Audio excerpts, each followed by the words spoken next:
સ્વાધ્યાય 11.1 અને એનો પાંચમો દાખલો આજે જોયો છે। ગઈકાલે આપણે 1 થી 4 દાખલા જોઈ લીધા। તો આ 1 થી જે 4 દાખલા જેની પ્રેક્ટિસ તમે કરેલી જ હશે। જો હજુ સુધી તમે નથી કરી તો આ વિડિયો જોતા પહેલા પેલા 4 દાખલાની પ્રેક્ટિસ તમે કરો અને ત્યાર પછી આ વિડિયો તમે જોજો। હવે પાંચમો દાખલો આપણે જોયો છે। પાંચમા દાખલાની અંદર રકમ કીધી છે કે એક ચોરસ ભાગ અને લંબચોરસ ભાગના ક્ષેત્રફળ સરખા છે। એટલે બે ભાગ છે, એક ચોરસ છે અને બીજો લંબચોરસ છે અને એના ક્ષેત્રફળ સરખા છે। ક્ષેત્રફળ એટલે કે એની અંદરની જે બાજુનું માપ છે એ સરખું છે, બરાબર। ચોરસ મીટરમાં લઈએ કે તો સેન્ટીમીટરમાં લઈએ, એ સરખા છે। જો ચોરસ ભાગની બાજુનું માપ 60 મીટર હોય અને લંબચોરસ ભાગની લંબાઈ 90 મીટર હોય તો લંબચોરસ ભાગની પહોળાઈ શોધો। હવે અહીંયા ચોરસનું આપણે માપ આપ્યું છે એના પરથી લંબચોરસનું શોધવાનું કીધેલું છે, બરાબર। તો જુઓ ફરીથી તમને સમજાવું કે ચોરસ અને લંબચોરસ બંનેના ક્ષેત્રફળ સરખા છે। તો આપણે ચોરસ ભાગની બાજુના માપ પરથી આપણે ચોરસનું ક્ષેત્રફળ શોધી દઈશું। યાદ રાખજો, ચોરસની બાજુના માપ પરથી આપણે ચોરસનું ક્ષેત્રફળ શોધીશું। હવે ચોરસનું જે ક્ષેત્રફળ છે એ જ લંબચોરસનું ક્ષેત્રફળ છે। તો ત્યાર પછી સૂત્ર શું મુકાશે કે લંબચોરસનું ક્ષેત્રફળ બરાબર લંબાઈ ગુણ્યા પહોળાઈ। તો એ જગ્યાએ આપણે આ રીતે પહોળાઈ શોધી શકીશું। સૌપ્રથમ આપણે ચોરસનું ક્ષેત્રફળ શોધવાનું છે। તો ચાલો શરૂઆત કરીએ। ચોરસ ભાગની બાજુની લંબાઈ બરાબર લંબાઈનું માપ એટલે કે લંબાઈ છે, તો લંબાઈ બરાબર 60 મીટર। હવે ચોરસનું ક્ષેત્રફળ બરાબર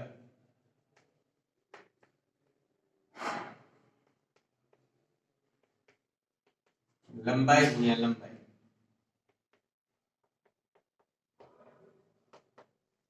બરાબર અહીંયા લંબાઈ છે 60 તો આપણે લખીશું 60 ગુણ્યા 60 બરાબર 6 ગુણ્યા 6 એટલે કે 36, બે શૂન્ય એટલે કે 3600 મીટરનો વર્ગ, બરાબર। આ શું મળ્યું છે આપણને એનું ક્ષેત્રફળ। હવે આ ક્ષેત્રફળ આપણને મળી ગયું છે ચોરસનું। તો અહીંયા જે આપેલું છે બરાબર ચોરસ ભાગ અને લંબચોરસ ભાગના ક્ષેત્રફળ સરખા છે। તો આપણે આ જે લંબચોરસનું ચોરસનું ક્ષેત્રફળ મળ્યું 3600 મીટરનો વર્ગ, એ જ આ જે ક્ષેત્રફળ કોનું હશે? લંબચોરસ। તમારે લખવાનું છે અહીંયા ચોરસનું ક્ષેત્રફળ બરાબર અથવા ચોરસનું ક્ષેત્રફળ બરાબર લંબચોરસનું ક્ષેત્રફળ।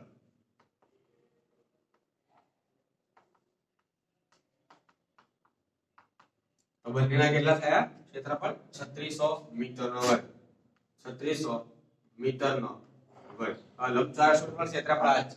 તો અહીંયા હવે લખીશું લંબચોરસનું ક્ષેત્રફળ બરાબર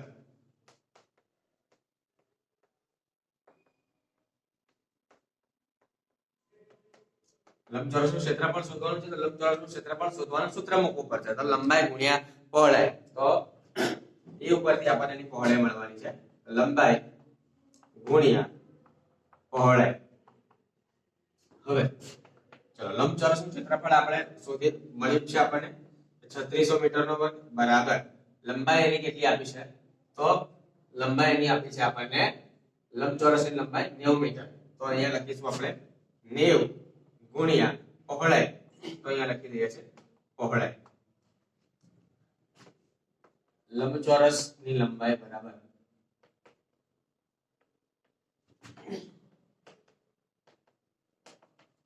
90 મીટર।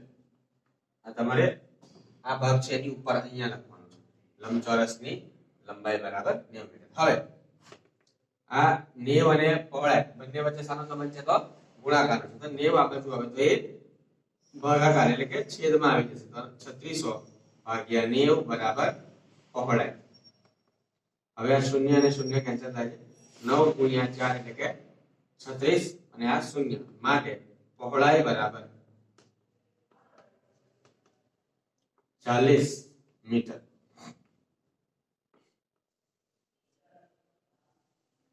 તો અહીંયા આપણે આ લંબચોરસની પહોળાઈ શોધી દઈએ. ચલો હવે આપણે બીજો દાખલો ગણવાનો છે. બીજા દાખલાની અંદર છઠ્ઠો દાખલો, એમાં એક તાર લંબચોરસ આકારમાં વાળેલો છે. એક તાર જે છે લંબચોરસ આકારની અંદર વાળેલો છે, જેની લંબાઈ 40 સેન્ટીમીટર અને પહોળાઈ 22 સેન્ટીમીટર છે. જો તેને ખોલીને ફરીથી ચોરસ આકારમાં વાળવામાં આવે તો તેની દરેક બાજુનું માપ કેટલું થશે? કયો આકાર સૌથી વધારે ક્ષેત્રફળ આવરે છે નક્કી કરવાનું. તો અહીંયા એક ટ્વિસ્ટ આપણને આપેલું છે. તમારે અહીંયા સેટ સમજવું પડશે કે જે તાર છે લંબચોરસ આકારમાં આપેલો છે અને એની આપણે લંબાઈ અને પહોળાઈ આપેલી છે. એના ઉપરથી આપણે એનું સૌપ્રથમ ક્ષેત્રફળ અને ત્યાર પછી એની પરિમિતિ શોધવી પડશે. તો ચલો આપણે આ દાખલો પણ ગણીએ છીએ. અહીંયા લખી દઈએ છીએ કે લંબચોરસ તારની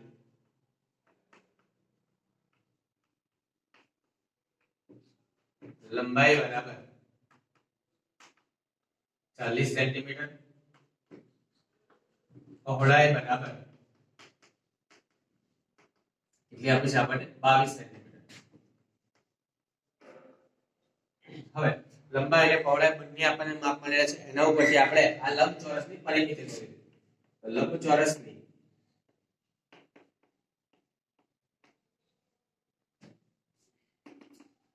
પરિમિતિ બરાબર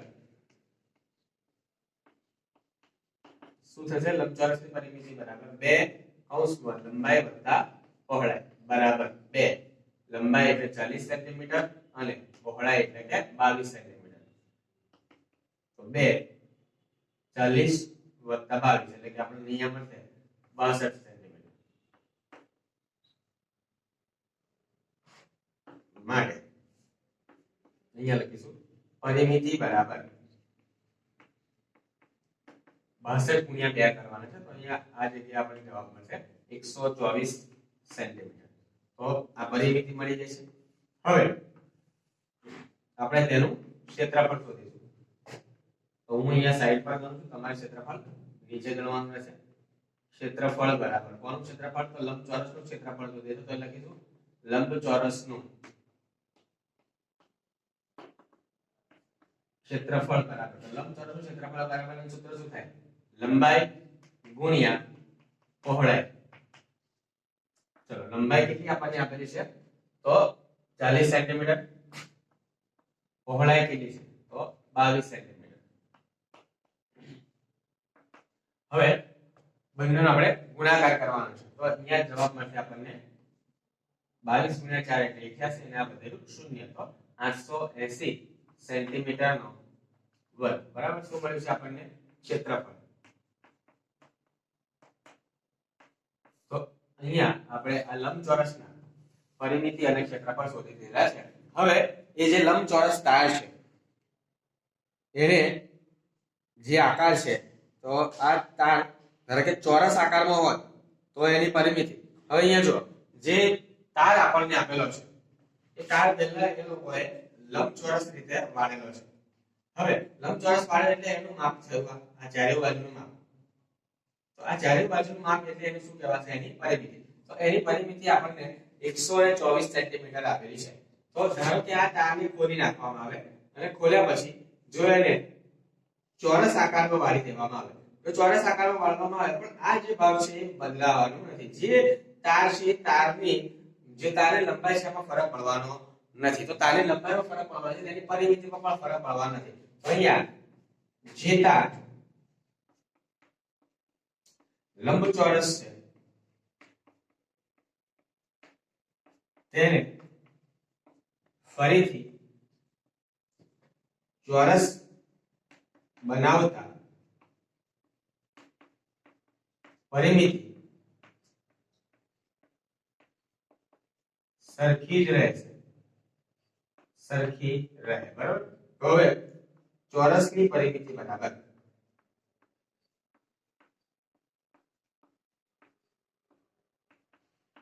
જેટલી લંબચોરસની છે એટલી જ થશે. તો 124 સેન્ટીમીટર.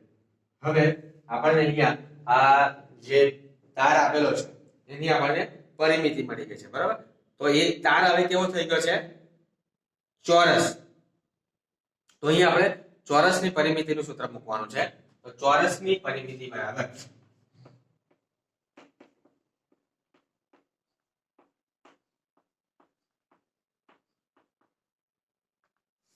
ચોરસની પછી આપણે ટપકા કરીએ છીએ અને પરિમિતિ બરાબર 4 ગુણ્યા લંબાઈ. હવે જો અહીંયા આપણે આ જે ચોરસ તાર છે એની લંબાઈ શોધવાની જરૂર પડશે. કેમ લંબાઈ શોધવાની જરૂર પડશે? કેમ આપણે આગળ દાખલા ગણવો પડે છે? તો અહીંયા આપણે એ શોધવાનું છે કે કયો આકાર વધુ ક્ષેત્રફળ ધરાવશે. એટલે આપણે બંને જે તાર છે એ લંબચોરસ છે અને ચોરસ છે, એ બંને તાર એક જ છે, પણ એને પહેલા લંબચોરસમાં હતો અને પછી એને ચોરસમાં ફેરવેલો છે. તો આપણે એ બંનેના ક્ષેત્રફળ શોધવા પડશે. તો બંનેના ક્ષેત્રફળ શોધતી વખતે આપણને બંનેની લંબાઈ ખબર હોવી જોઈએ. ચોરસ જો હોય તો એની લંબાઈ ખબર હોવી જોઈએ, પહોળાઈ હોય તો એની લંબાઈ અને પહોળાઈ ખબર હોવી જોઈએ. પણ અહીંયા લંબચોરસની તો આપણને લંબાઈ અને પહોળાઈ બંને આપેલા છે. તો એના ઉપરથી આપણે એની પરિમિતિ શોધી અને એ પરિમિતિ આપણને ક્યાં કામમાં લાગી? તો એ પરિમિતિ આપણે ચોરસની લંબાઈ શોધવા માટે કામમાં લાગશે. હવે આ ચોરસની લંબાઈ મળી જાય તો લંબાઈ આપણે શાના કામમાં લાગશે? તો એ ચોરસની લંબાઈ ઉપરથી આપણે એ જે ચોરસ છે એ ચોરસનું ક્ષેત્રફળ શોધી શકીશું. કેમ? કારણ કે ચોરસનું ક્ષેત્રફળ શોધવા માટે આપણને ચોરસની બાજુઓના માપ ખબર હોવા જોઈએ, એની લંબાઈ ખબર હોવી જોઈએ. તો ચોરસની પરિમિતિ બરાબર 4 ગુણ્યા લંબાઈ, એના ઉપરથી આપણે લંબાઈ શોધીશું અને ચોરસનું ક્ષેત્રફળ બરાબર લંબાઈ ગુણ્યા લંબાઈ. તો જે લંબાઈ આવશે એનો 2 વખત આપણે ગુણાકાર કરીશું તો આપણને ક્ષેત્રફળ મળશે અને એ ક્ષેત્રફળ ઉપરથી આપણે નક્કી કરી શકીશું કે કયો આકાર વધુ ક્ષેત્રફળ આવરે છે. ચલો આપણે એને ગણીએ. બરાબર, ચલો અહીંયા પરિમિતિ બરાબર આપણે લેવાની છે 124 4 ગુણ્યા લંબાઈની જગ્યાએ હું લખી દઉં છું l. હવે આ l અને 4 બંને વચ્ચે સંબંધ છે ગુણાકાર. l બરાબર આપણે લખી શકીશું 124 ભાગ્યા 4 માટે l બરાબર આપણને કિંમત મળશે 4 ગુણ્યા 3 એટલે કે 12 અને 4 એકા 4. તો l બરાબર 31 સેન્ટીમીટર. અહીંયા આપણે આ આ જે ચોરસ તાર છે એની લંબાઈ પણ આપણે શોધી છે 31 સેન્ટીમીટર. જો બધું મૂંઝવણ ના કરતા બધું ભેગું લખવાની જરૂર છે. તમારે આ એક લખ્યા પછી ચોરસની પરિમિતિ પહેલા શોધો, ત્યાર પછી આનું લંબચોરસની પરિમિતિ શોધો, ત્યાર પછી એની નીચે લંબચોરસની ક્ષેત્રફળ શોધો, એના નીચે તમારે ચોરસની પરિમિતિ વાળું આ લખવાનું છે, ત્યાર પછી એની નીચે તમારે આ ભાગ લખવાનો છે. તો અહીંયા પહેલો ભાગ છે, તમારે નંબર માનવાની જરૂર નથી. આ બીજો ભાગ છે, આ ત્રીજો ભાગ છે, આ ચોથો ભાગ છે. હવે પાંચમો ભાગ આપણે લઈએ છીએ આ જગ્યા. પાંચમા ભાગની અંદર આપણે જે આ ચોરસની લંબાઈ મળી છે એના ઉપરથી આપણે તેનું ક્ષેત્રફળ શોધવાનું રહેશે. તો ચલો ચોરસનું ક્ષેત્રફળ બરાબર લંબાઈ ગુણ્યા લંબાઈ, એટલે અહીંયા લખીશું ચોરસનું ક્ષેત્રફળ બરાબર આખા પેજની અંદર આ દાખલો ભલે આવતો પણ તમે છોટું અને વ્યવસ્થિત રીતે ગણજો અને દરેક વખતે દરેક દાખલાની તમારે રકમ ફરજિયાત લખવાની રહેશે. રકમ અવશ્ય લખજો. રકમ વગરનો દાખલો તમને ખબર નહીં પડે કે દાખલામાં શું કહેવા માંગે છે. તો ચોરસનું ક્ષેત્રફળ બરાબર એનું સૂત્ર આવશે લંબાઈ ગુણ્યા લંબાઈ. તો લંબાઈ ગુણ્યા લંબાઈ, લંબાઈ કેટલી મળી છે આપણને? 31 ગુણ્યા 31 બરાબર સેન્ટીમીટર. હવે 31 ગુણ્યા 31 કરો તમે તો જવાબ આવશે 961 સેન્ટીમીટર નો વર્ગ. બરાબર, આ આપણને એનું ક્ષેત્રફળ મળી ગયું છે ચોરસ.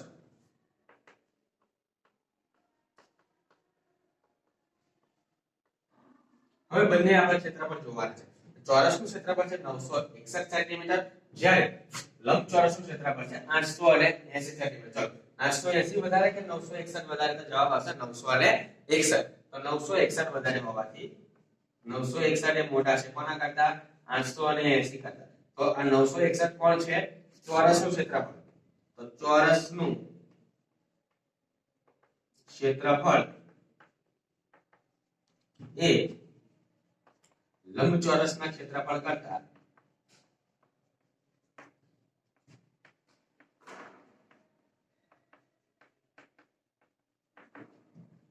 વધારે છે. આપણો જે છેલ્લો જવાબ છે આપણે મળ્યો કયો આકાર વધુ ક્ષેત્રફળ આવરે છે તો જવાબ શું આવશે ચોરસ તો ચોરસ જે છે એનું ક્ષેત્રફળ વધારે એનો એ જે આકાર છે ચોરસ એ વધારે ક્ષેત્રફળને આવરે છે તો અહીં આપણે આ બે દાખલા જોયા છે તમે આ વ્યવસ્થિત રીતે દાખલા તમારી નોટબુકમાં ઉતારી દેજો અને જો જાતે આવે તો દાખલાની વારંવાર તમે જાતે ગણવાનો પ્રયત્ન કરજો છઠ્ઠો જે દાખલો છે એ આખા પેજમાં તમારે આવવો જોઈએ એની આકૃતિ પણ તમે દોરી શકો છો એટલે લંબચોરસમાં કેવી રીતે વાળે છે આ આકૃતિ જે મેં દોરી છે એ પ્રમાણે બરાબર તો એની લંબાઈ અને પહોળાઈ તમારે અહીંયા માપ લખી જ્યારે મોટી આકૃતિ દોરજો આકૃતિ પેન્સિલ થી દોરજો અને ફરીથી જ્યારે ચોરસનું ગણવાનું આવે ત્યારે આ રીતે એને ચોરસ તમારે બતાવવાનું રહેશે તમારે આ ડિઝાઇન આ રીતે મેં બતાવ્યું છે ખાલી તમારી સમજ પૂરતું છે એ તમે નહીં કરો તો ઉપર ચાલશે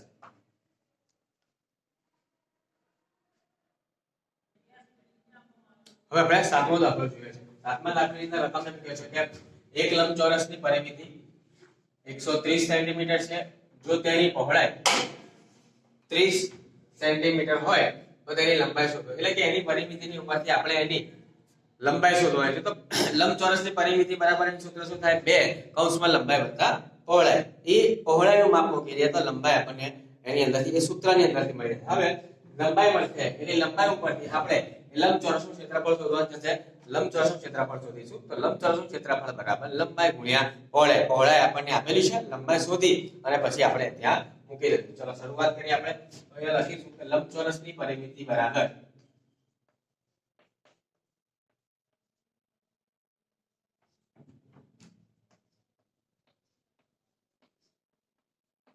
130 સેન્ટીમીટર તેની પહોળાઈ બરાબર 30 સેન્ટીમીટર હવે આપણે તેની પરિમિતિનું સૂત્ર મૂકીશું કેમ કે આપણે લંબાઈ શોધવાની છે તો લંબચોરસની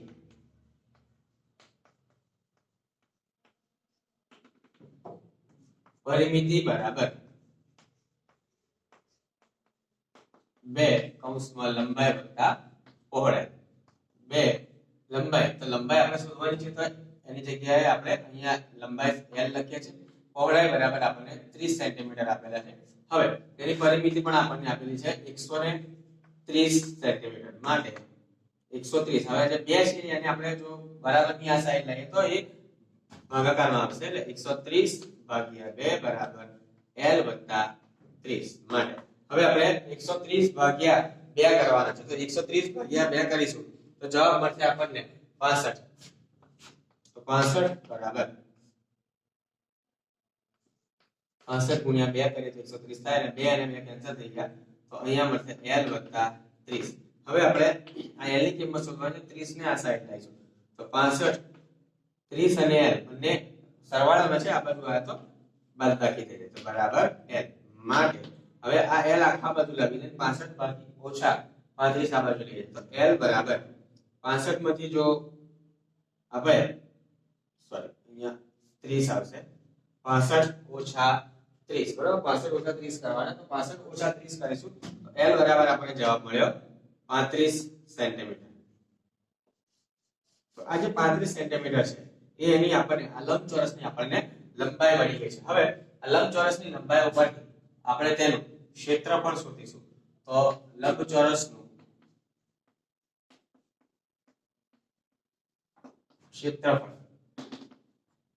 ક્ષેત્રફળ બરાબર શું આવશે લંબાઈ ગુણ્યા પહોળાઈ હવે લંબચોરસની આપણને લંબાઈ 35 સેન્ટીમીટર છે આપણી પાસે અને પહોળાઈ છે 30 સેન્ટીમીટર તો બંને આ કિંમતો આપણે એની અંદર મૂકવાની છે તો 35 ગુણ્યા 30 તો 35 ગુણ્યા 30 કરો તો એનું ક્ષેત્રફળ આપણને મળશે ક્ષેત્રફળ બરાબર 1050 સેન્ટીમીટર છે એટલે સેન્ટીમીટરનો વર્ગ તો આ રીતે આપણને આ લંબચોરસનું ક્ષેત્રફળ મળી ગયું તો લંબાઈ પણ શોધી એના પરિમિતિ ઉપરથી અને એનું આપણે ક્ષેત્રફળ શોધી કેમ કે આપણને બે બાજુના માપ ખબર પડી ગઈ એટલા માટે હવે આગળનો દાખલો જોઈએ છે આગળના દાખલાની અંદર પાંચમો દાખલો એમાં એક દીવાલ આપેલું છે તો દીવાલમાં 2 મીટર લંબાઈ અને 1 મીટર પહોળાઈનું એક બારણું બેસાડેલું છે આ દીવાલની લંબાઈ 4.5 મીટર અને પહોળાઈ 3.5 6 મીટર છે. તો અહીંયા આપણે એક દીવાલ બતાવે છે કે આ એક દીવાલ છે અને એ દીવાલનું માપ લખે છે, એની લંબાઈ અને પહોળાઈ. તો એની લંબાઈ છે અહીંયા 4.5 મીટર અને એની પહોળાઈ આપણને આપેલી છે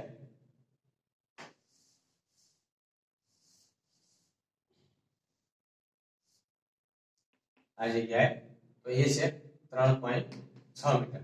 હવે આ જે દીવાલ છે તે દીવાલની અંદર એક બારણું આવેલું છે. આ બારણાનું માપ પણ કંઈક આપણને આપેલું છે 2 મીટર અને 1 મીટર. તો અહીંયા 2 મીટર એનું લંબાઈ છે અને 1 મીટર એની પહોળાઈ છે. બરાબર, આ થઈ થોડુંક અહીંયા આપણે નાનું કરી દઈએ. 2 મીટર અને 1 મીટર આપણે ખાલી આકૃતિ આપણે સમજ પૂરતી દોરેલી છે. તો તમે પણ આકૃતિ તમારી નોટબુકમાં દોરી શકો છો. અને સરસ મજાનું દીવાલ તમને બનાવતા આવડતી હોય તો એ સરસ દીવાલ બનાવો અને દીવાલની અંદર રંગબેરંગી તમારે દરવાજો બનાવવો હોય તો એ રીતે પણ તમે એને દોરી શકો છો. હવે અહીંયા આ સૌપ્રથમ આપણે શું કરવું પડશે? તો શું કરવાનું છે? જો તો એક દીવાલમાં 2 મીટર લંબાઈ અને 1 મીટર પહોળાઈનું બારણું બેસાડેલું છે. દીવાલની લંબાઈ 4.5 મીટર અને પહોળાઈ 3.6 મીટર છે. જો દીવાલને ધોળવાનો એટલે કે રંગકામ કરવાનો ખર્ચ પ્રતિ મીટરના વર્ગના ₹20 હોય તો દીવાલને આખી દીવાલને દોડવાનો ખર્ચ શોધવાનો. તો તમારે સૌપ્રથમ આપણે શું કરવું પડશે? તો આ જે દીવાલ આપેલી છે એ દીવાલનું આપણે ક્ષેત્રફળ શોધવું પડશે. ત્યાર પછી દીવાલ પરથી બારણાનું ક્ષેત્રફળ શોધવું પડશે અને દીવાલને રંગવાની છે, બારણાને રંગવાની નથી. એટલે આ જે આ દીવાલનું આપણે ક્ષેત્રફળ શોધ્યું તે દીવાલના ક્ષેત્રફળની અંદરથી આ બારણાનું ક્ષેત્રફળ આપણે બાદ કરવું પડશે. તો બાકીની જે દીવાલ છે એને રંગકામ કરવાનો ખર્ચ કેટલો છે આપણે શું કરવાનું? ચલો અહીં આપણે તો દીવાલનું ક્ષેત્રફળ બરાબર, તો દીવાલ આપણે લંબચોરસ આપેલી છે તેનું ક્ષેત્રફળ બરાબર લંબાઈ ગુણ્યા પહોળાઈ. ચલો દીવાલનું લંબાઈ આપણને કેટલી આપી છે? 4.5 મીટર. તો અહીંયા લખીએ 4.5 ગુણ્યા અહીંયા આપેલા છે 3.6. તો અહીંયા લખીએ 3.6. હવે આ 4.5 છે એની જગ્યાએ આપણે લખી શકીએ છીએ 45/10 ગુણ્યા 36. 3.6 ની જગ્યાએ લખીએ 36/10. હવે 10 ગુણ્યા 10 એટલે કે 100. અને હવે આપણે 45 ગુણ્યા 36 નો ગુણાકાર કરો. ચલો 45 ગુણ્યા 36 કરો. કેટલા આવે છે? તો અહીંયા આવશે 1620 મીટરનો વર્ગ. 0 અને 0 અહીંયા કેન્સલ થાય. હવે આ જગ્યાએ આપણે જવાબ મળશે 16.2 મીટરનો વર્ગ. તો આ શું મળ્યું છે? ક્ષેત્રફળ. આ ક્ષેત્રફળ આપણને કોનું મળ્યું છે? તો દીવાલનું ક્ષેત્રફળ મળ્યું છે. હવે આપણે બારણાનું ક્ષેત્રફળ શોધીએ. તો બારણાનું ક્ષેત્રફળ બરાબર, તો એનું માપ પણ છે આપણી પાસે, તો એ લખી દઈએ આપણે. તો 2 મીટર અને 1 મીટર. તો એનું ક્ષેત્રફળ બરાબર થશે લંબાઈ ગુણ્યા પહોળાઈ. હવે 2 ગુણ્યા 1 મીટર, 2 એકા 2, તો 2 મીટરનો વર્ગ. આ એનું પણ ક્ષેત્રફળ મળી ગયું. તો અહીંયા બંનેના આપણને ક્ષેત્રફળ મળેલા છે. હવે આ જે દીવાલનું ક્ષેત્રફળ છે એ દીવાલના ક્ષેત્રફળની અંદરથી આપણે આ બારણાનું ક્ષેત્રફળ બાદ કરવું પડશે. તો અહીંયા ચલો દીવાલના ક્ષેત્રફળમાંથી આપણે બારણાનું ક્ષેત્રફળ બાદ કરીએ. તો દીવાલનું ક્ષેત્રફળ ઓછા બારણાનું ક્ષેત્રફળ.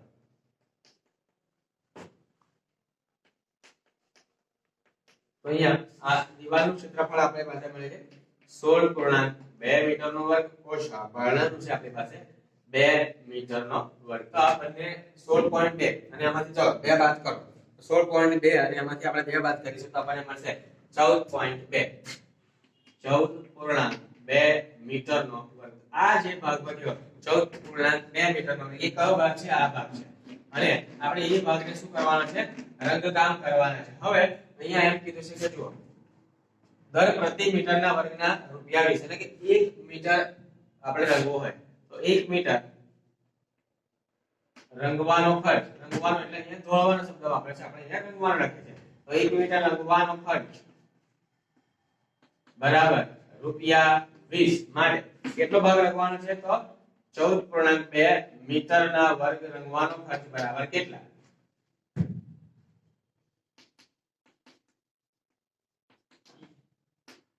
તો હવે અહીંયા આ જે 14.2 છે એ અંશમાં જશે, એક છેદમાં આવશે, ગુણ્યા 20 જે છે તે અંશમાં રહેશે, બરાબર? હવે આ 14.2 છે એની જગ્યાએ આપણે લખીએ છીએ 142. તો આ પૂર્ણાંક છે, પોઈન્ટ પછી એક સંખ્યા છે તો 10 લખાશે. હવે ગુણ્યા 20 ના છેદમાં 1, શૂન્ય અને શૂન્ય આપણી પાસે કેન્સલ થાય છે. હવે આપણે 142 ગુણ્યા 2 કરવાનું. ચલો 142 ગુણ્યા 2 કરો, આપણને જે જવાબ મળશે એનો 284.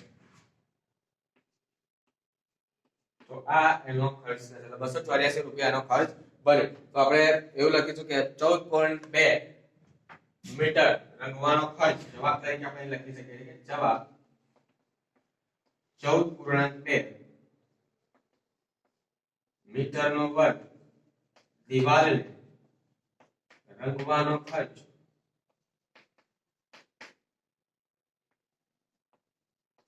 રૂપિયા 284 થશે, બરાબર? તો આ રીતે આપણે આ દાખલો ઉકેલવાનો છે. બંને દાખલા તમે તમારી નોટબુકમાં લખી દો અને જાતે ગણવાનો પ્રયત્ન કરજો. વારંવાર પ્રેક્ટિસ એની કરજો તો જ તમને આ દાખલા આવડશે. દરેકે દરેક દાખલા, એક દાખલો બીજા દાખલાથી અલગ છે એટલે તમારે પ્રેક્ટિસ અહીંયા કરવી પડશે. જેમ તમને દાખલા આવડી જશે તેમ તમને દાખલા ગણવાની મજા પડશે. Thank you very much.